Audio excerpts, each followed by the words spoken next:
F et nos projets sont incubés notamment sur le plateau de l'incubateur HEC et bénéficient aussi de l'écosystème de cet incubateur qui est très précieux pour le démarrage d'un projet. Donc voilà un peu concrètement ce que c'est au quotidien. Autre élément important, c'est qu'on ne crée pas un startup studio. En tout cas, nous, ici, on n'a pas créé un startup studio juste pour créer des startups et puis faire une plus-value financière à terme, etc. Il y a un vrai sujet d'impact business par rapport aux enjeux d'ICAD. Donc, on ne crée des business ou on ne co-crée des business que sur des sujets où on a des opportunités de collaboration, où on a un peu des trous dans la raquette dans nos business, où on pense qu'on peut apporter de la valeur complémentaire à ce qu'on fait. Donc, c'est vraiment en réponse à nos enjeux très concrets, très opérationnels liés au business actuel. Donc, c'est en gros le futur de l'habitat, on y est fortement impliqué en ce moment, le futur du travail, évidemment, avec le bureau, et puis sur l'activité de santé, tout ce qui est autour du soin et du bien-être. Ça, c'est ce qui va nous driver dans les sujets et les projets qu'on va pousser. Et donc, concrètement, ben après 2 ans et demi, on a amorcé 11 projets, dont certains se sont arrêtés en route, ça fait partie du jeu, et d'autres se développent, donc sont créés en mode startup. Je ne vais pas tous les citer, mais peut-être pour vous donner un aperçu un peu de la typologie de projet qu'on a pu lancer. Vertuo, par exemple, est une startup qui est basée sur un procédé de récupération des eaux de pluie en pied d'immeuble. Donc, c'est un système breveté qui avait été imaginé par une designer externe à ICAD avec lequel on travaillait déjà depuis quelques temps. Et en allant un peu plus loin dans le concept, on a vu que techniquement, ça fonctionnait, que ça apportait une vraie valeur ajoutée aujourd'hui en milieu urbain dense pour pouvoir réintroduire une végétation en pied d'immeuble et mieux traiter la question des inondations. Et donc, on a décidé de développer ce système et de le commercialiser. Et donc, c'est une personne d'ailleurs d'ICAD, de l'équipe innovation, qui a rejoint ce projet, qui a démissionné d'ICAD et qui aujourd'hui est donc à la tête de cette startup associée à la designer qui avait imaginé le concept. Et donc, le projet est désormais lancé, commercialise pour ICAD, mais aussi pour l'ensemble du marché. Autre typologie de projet, Stock est une plateforme de compensation carbone. Gros sujet en ce moment sur les stratégies de bas carbone et en particulier les stratégies de compensation. Donc, c'est une plateforme qui met en relation des stockers, des porteurs de projets et des personnes, des établissements, des grands groupes qui veulent compenser, une fois qu'elles n'ont pas pu réduire ni éviter, compenser leurs émissions en finançant notamment de la reforestation ou de l'agriculture labellisée bas carbone par Stock. On a des sujets autour du co-living senior, notamment avec Domani. On travaille beaucoup sur la question du bas carbone. Donc, on a lancé avec i6 trois ingénieurs spécialisés dans la préfabrication et dans la digitalisation du procédé constructif en bois. Une nouvelle activité également il y a quelques temps. J'ai cité Embustage qui se développe également. Scult, là, c'était une démarche issue de l'interne pour créer un nouveau promoteur immobilier axé sur la personnalisation, permettre à l'acquéreur, au futur acquéreur, de personnaliser le plus loin possible son logement. Donc ça a été un premier travail et finalement, c'est un projet qui a réintégré le groupe ICAD assez récemment puisqu'on a lancé chez ICAD Promotion une nouvelle filiale qui s'appelle Urbain des Bois, qui est un promoteur sur bas carbone et qui intègre cette brique de personnalisation à son offre et donc a réintégré la startup Scult comme son pilier sur la personnalisation. Voilà, et puis on a d'autres projets qui sont… D'ailleurs, je précise, on a à la fois des startups, c'est-à-dire des projets où on est minoritaire, on amorce le projet avec des équipes externes, mais on a vocation à intervenir progressivement dans la capitalisation et ouvert à ce que d'autres investisseurs aussi participent au prochain tour de table. Et puis, on a des cas de figure où on est plutôt en mode spin-off, on va être majoritaire pour différentes raisons, soit stratégiques, soit parce que ça apporte plus de valeur au projet. C'est le cas, par exemple, pour Imagine Office, qui est une nouvelle offre de bureaux flexibles et qui est directement liée à la foncière tertiaire chez ICAD, mais issue d'une démarche entrepreneuriale avec notamment deux collaborateurs d'ICAD qui ont poussé cette nouvelle offre. Voilà, j'en dis pas plus sur les projets, c'était pour vous donner un petit aperçu des typologies de startups qu'on a initiées, mais quasiment à chaque fois partie d'une problématique métier très forte, de besoins identifiés en interne et sur lesquels on a ensuite constitué des équipes d'entrepreneurs pour y répondre et pour avancer ensemble dans ces créations d'activités. Je précise, je pense que ça peut être intéressant aussi dans les démarches qu'on peut tous avoir, et je vois que Nicolas citait Camet avec son processus d'idéation, ce que vous avez pu faire aussi chez Orange.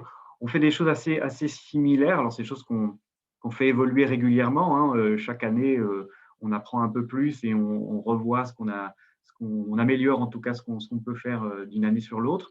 Mais en gros, aujourd'hui, moi, j'ai séparé vraiment l'année en deux moments clés. Il y a un moment, en gros, d'octobre à mai, où on est dans une phase d'idéation et qui est très tournée vers l'interne, très tournée vers les métiers. On est au plus proche des métiers d'ICAD pour sentir où il y a des problématiques, sentir où il y a des opportunités de créer de nouveaux concepts. Et donc là, on rentre des streams de génération de concepts et d'idées qui nous prennent à peu près 5 mois. On réunit des collaborateurs, des équipes, on fait beaucoup appel à des équipes de designers qui nous aident beaucoup dans ces phases-là pour formaliser les concepts, pour aller un peu plus loin que ce qu'on peut entrevoir au quotidien. Et donc, ça nous permet, comme ça, sur des enjeux spécifiques, de générer un certain nombre d'idées. Alors là, cette année, il se trouve qu'on a une trentaine sur le futur du bureau, mais c'était un thème tellement d'actualité que ça a été assez intéressant. Mais voilà, on définit chaque année avec les patrons de BU des grands enjeux. Cette année, c'était sur la zéro artificialisation nette des sols et sur le futur du travail et du bureau. Et donc, ça nous a occupés là pendant 5 mois pour générer un certain nombre de concepts. Ces concepts, on les pousse en interne dans un premier temps, en associant potentiellement quelques entrepreneurs qui sont en résidence à nos côtés et qui s'intéressent à ces sujets. Mais il y a un moment clé ensuite qui intervient là au mois de juin. On passe un appel à entrepreneurs. Donc, on fait un call assez large pour donner de la visibilité au dispositif et appeler des entrepreneurs qui auraient envie de nous rejoindre dans l'aventure et de créer une start-up à nos côtés. Soit en reprenant les concepts qu'on a déjà mis sur les rails ou qu'on a déjà formalisés, soit pourquoi pas, on n'interdit pas non plus que certains de ces concepts viennent de l'externe, portés par des entrepreneurs, dès l'instant où on est vraiment en phase très, très, très early stage. Il faut qu'on ait vraiment la possibilité de pouvoir, si c'est pertinent, faire pivoter le projet, associer nos équipes le plus en amont possible. On n'est pas dans une logique où on va prendre une startup qui a déjà 1 ou 2 ans d'existence, qui a déjà sa stratégie, vendu un peu sa stratégie à des premiers investisseurs et sur laquelle on sera plus dans une relation plus classique de partenariat startup grand groupe. Là, on cherche vraiment des débuts de concept pour les challenger avec nos équipes métiers et être associés à cette création de valeur au démarrage. Ensuite, donc ça, c'était la première partie de l'année où on se concentre vraiment sur l'idéation, les concepts. On passe ensuite dans la phase 2 de l'année, en gros de maintenant, mai-juin, jusqu'à fin septembre, où là, on rentre dans ce matching dont parlait Nicolas tout à l'heure, entre des idées et des équipes d'entrepreneurs, et une sorte de pré-incubation, pré-sélection de projets, où on fait se rencontrer des entrepreneurs, des concepts qu'on a pu imaginer, et on va comme ça progressivement accompagner ces projets, et puis certains vont s'arrêter en cours de route. C'est une sélection presque organique pendant tout l'été, de manière à proposer en général fin septembre, en général on arrive sur 8 projets, en tout cas c'est l'objectif qu'on se fixe, 8 projets de start-up où on a un business plan, on a une équipe, on a déjà des éléments de use case validés avec nos métiers sur le business. Et ces 8 projets qui vont pouvoir se présenter devant le board d'Urban Odyssey, qui va sélectionner les projets qu'on a envie de rentrer dans le studio et sur lesquels on va pouvoir investir et démarrer l'activité et lancer la startup. Pour faire tout ça, et donc là, on rentre dans la phase studio, évidemment, que je détaillerai un petit peu plus, mais qui est vraiment dans une logique de création de la boîte, de validation du product market fit sur 6 mois, 1 an, et puis ensuite de monter en puissance commercialement avec ICAD. C'est un premier client, mais avec l'ensemble du marché. On ne crée pas des startups pour ICAD, on crée des startups pour l'ensemble de la filière, sinon ça ne ferait pas sens de faire des startups là-dessus. Peut-être petite précision également pour compléter cette description du processus. On ne fait évidemment pas ça tout seul. On s'associe beaucoup à des partenaires qui nous aident à chacune des étapes. Je citais des agences de design sur la partie idéation qui sont très précieuses dans cette phase-là. Mais on a aussi sur la phase pré-incubation ou sourcing d'entrepreneurs, parce que ça, c'est un véritable enjeu, hein, trouver les bons entrepreneurs qui croient en ce dispositif et qui acceptent de rejoindre un projet, ce n'est pas simple. Et donc, on travaille notamment avec l'initiative Find Your Co-founder, qui est un réseau qui organise très régulièrement des sessions de rencontres entre des porteurs de projets, des entrepreneurs qui ont envie de se lancer. Et donc, Find Your Co-founder nous aide à sourcer ces entrepreneurs, nous donne de la visibilité sur nos calls, de manière à pouvoir affiner cette présélection. Ensuite, on a, je l'évoquais tout à l'heure, un partenariat avec l'incubateur HEC qui, là aussi, nous aide dans la présélection, dans le sourcing d'entrepreneurs, mais qui va surtout nous aider ensuite dans l'amorçage des projets, une fois qu'on sera passé à la phase studio. Ça, c'est pour un petit peu le process qui n'a rien de très original, hein, mais qui a Je le mérite regarde un peu le temps, il est 11h33, donc si on veut avoir des questions-réponses… D'accord. Écoute, je vais pas faire voilà, plus long. On pourra y revenir sur les questions-réponses. J'ai quelques slides qui détaillent un petit peu plus ce que je viens d'évoquer là sur les phases d'idéation ou sur les phases de pré-incubation ou de studio, qui sont à chaque fois très séquencées de manière à pouvoir prendre des décisions au fur et à mesure. Voilà. Et pour terminer, donc, et te relaisser la parole peut-être Nicolas pour la troisième partie, juste un petit retour d'expérience. Ce que je décris là sur le Startup Studio, ce n'est pas quelque chose d'isolé, c'est quelque chose qu'on a vraiment inscrit dans notre dispositif d'innovation.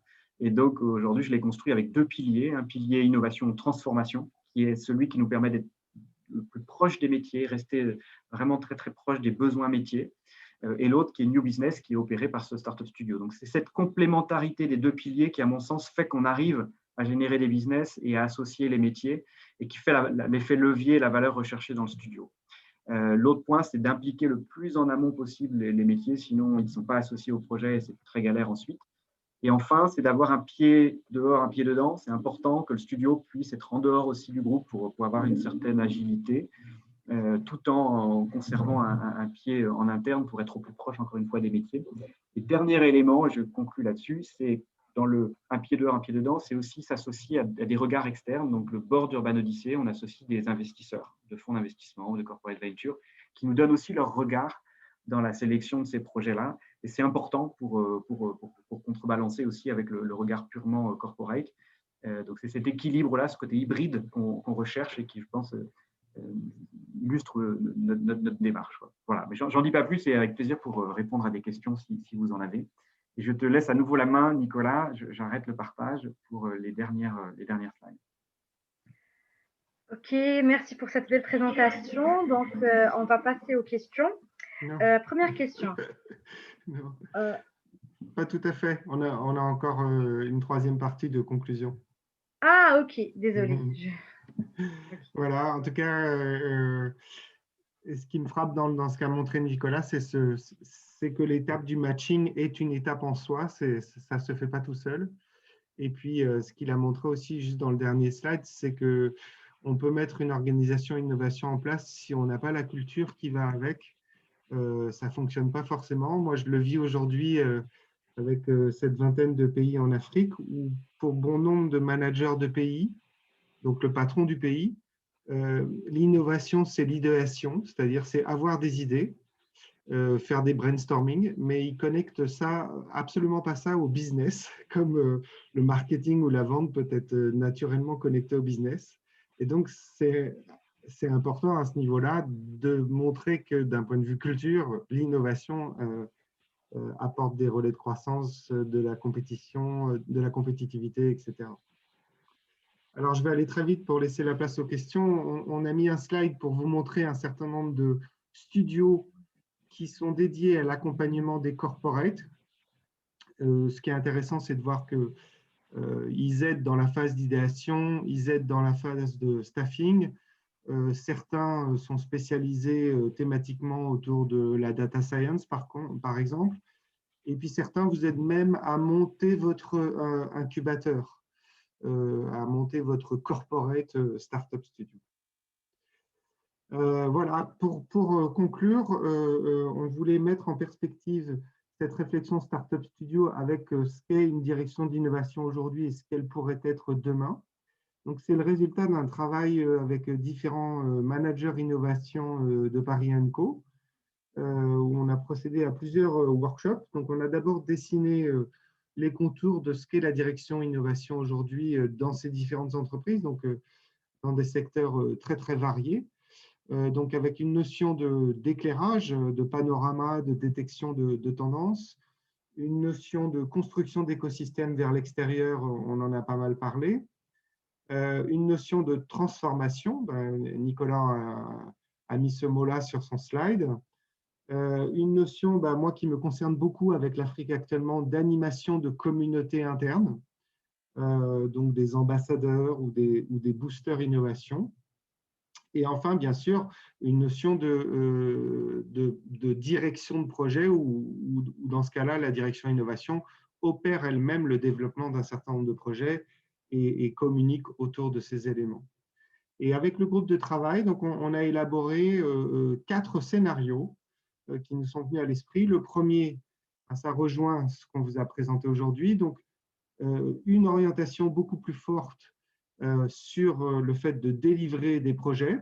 Donc, on peut appeler ça le Startup Studio ou on peut appeler ça la Digital Factory. C'est un petit peu la même logique. Donc, cette fois-ci, les membres de la direction innovation vont être actifs sur des projets. Une notion qui est différente, qui est de l'innovation distribuée, où là, on se dit, la direction innovation va plutôt orchestrer des innovations qui vont être développées dans des départements ou dans des business units, et donc va servir de support par rapport à ces entités-là. Une notion où la direction innovation fusionne avec d'autres entités. Donc, le scénario qu'on a le plus creusé, c'est une direction innovation qui fusionne avec une direction orientée RSE pour donner de l'innovation à impact, avec tout un certain nombre de critères sur le développement durable, la journée du développement durable, etc., qui vont se marier avec la démarche innovation. Et enfin, une direction innovation qui devient un peu le bras armé de la direction de la transformation des ressources humaines en utilisant l'innovation comme un moyen de transformer le comportement, l'attitude, l'engagement des salariés. Voilà, j'ai fait très vite pour laisser un peu de temps pour les questions.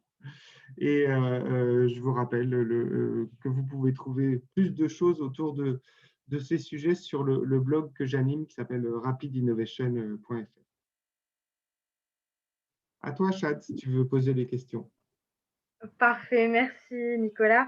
Alors, première question, on entend également parler de Ventures Building. Quelle différence avec le Startup Studio?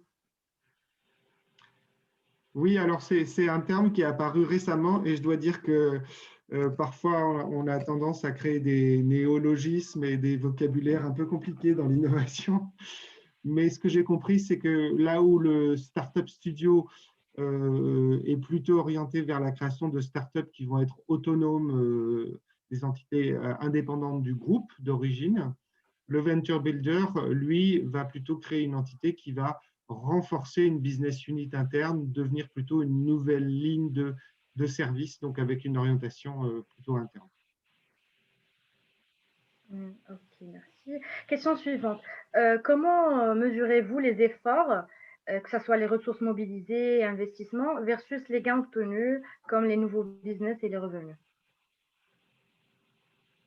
Alors ça, c'est plutôt pour toi, Nicolas, peut-être? Oui, alors, sur le studio, on démarre, hein, ça fait 2 ans et demi, donc on est plus dans une logique, je dirais, de corporate venture, en tout cas sur les KPI. Donc, ce qu'on va regarder, c'est la valeur de ces entreprises à terme. Et donc, on a construit un modèle économique même du studio assez proche d'un corporate venture, parce qu'on a une logique de revente potentielle au groupe ensuite ou simplement au marché de ces startups. Ça, c'est le premier indicateur qui va être très lié à la logique d'investissement. Le deuxième critère très important pour nous, c'est la création de business avec le groupe. Donc, on regarde de très près le nombre de contrats qu'on obtient avec ces startups ou le nombre de business qu'on leur apporte. et le nombre de projets transformés. Donc, ça, c'est devenu même quelque chose dans nos comités d'engagement sur des projets immobiliers, par exemple. On a systématiquement maintenant dans la grille d'analyse, est-ce qu'on a pris des startups Urban Odyssey ou pas? C'est devenu un critère de décision dans l'investissement d'un projet immobilier sur le degré d'innovation qu'on y met. Et donc, on pousse vraiment nos métiers à bosser avec ces startups et dont on est actionnaire. Donc, en plus, ça renforce même l'envie de les associer. Donc, un des KPI, là, ça va être vraiment le nombre de business qu'on génère, le chiffre d'affaires, le nombre de contrats, le nombre de projets gagnés avec ces startups. Donc, il y a vraiment ce double regard, à la fois valeur, investissement et à la fois business en termes de synergie avec le groupe ICAD. Ok, merci. Question suivante. Quel lien établissez-vous entre vos démarches de Startup Studio et c'est lié à l'entrepreneuriat et l'acculturation des collaborations aux démarches d'innovation?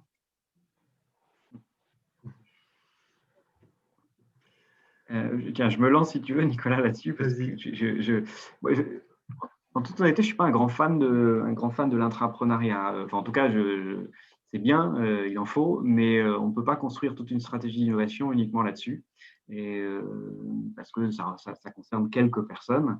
Si on regarde vraiment l'impact business qu'on peut générer derrière et vraiment la réalité des business qu'on peut créer.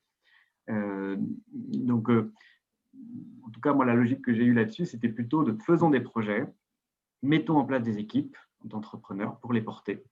Qu'ils viennent de l'interne ou qu'ils viennent de l'externe, peu importe, finalement, ce qui va être important, c'est la qualité de cette équipe pour ce projet-là. Et c'est ça qui doit être le seul critère. Ce n'est pas il vient de l'interne ou il vient de l'externe, c'est est-ce que c'est la bonne équipe pour porter ce projet-là. Et faisons avancer le projet. Et ce n'est qu'après, par le résultat concret de cette innovation, de cette start-up qui se déploie, que ça peut donner des idées ou que ça peut répondre à une problématique d'acculturation du groupe. C'est-à-dire, en tout cas, moi, c'est la logique que j'ai prise, c'est faisons des choses très concrètes, des projets très concrets, peut-être pas trop nombreux, et c'est après, c'est avec ces résultats-là concrets qu'on participe à l'acculturation et à l'envie que d'autres personnes du groupe lancent aussi leurs propres projets. Je suis plus dans cette logique-là qu'une véritable démarche d'intrapreneuriat très large dans ce cas-là, je considère plus de l'ordre de la transformation culturelle, voire RH, qui est aujourd'hui moins mon sujet. Merci Nicolas. Alors, juste un petit complément. Je pense qu'en fait, de même qu'on parle de portefeuille d'innovation, c'est une dimension importante de la direction innovation, c'est de gérer un portefeuille de projets d'innovation pour aller chercher des projets plutôt à horizon 2-3 ans sur des nouveaux marchés ou des projets plutôt incrémentaux et puis ensuite des projets intermédiaires entre ces deux zones. Je pense qu'on peut aussi parler de portefeuille d'organisation ou de programme innovation.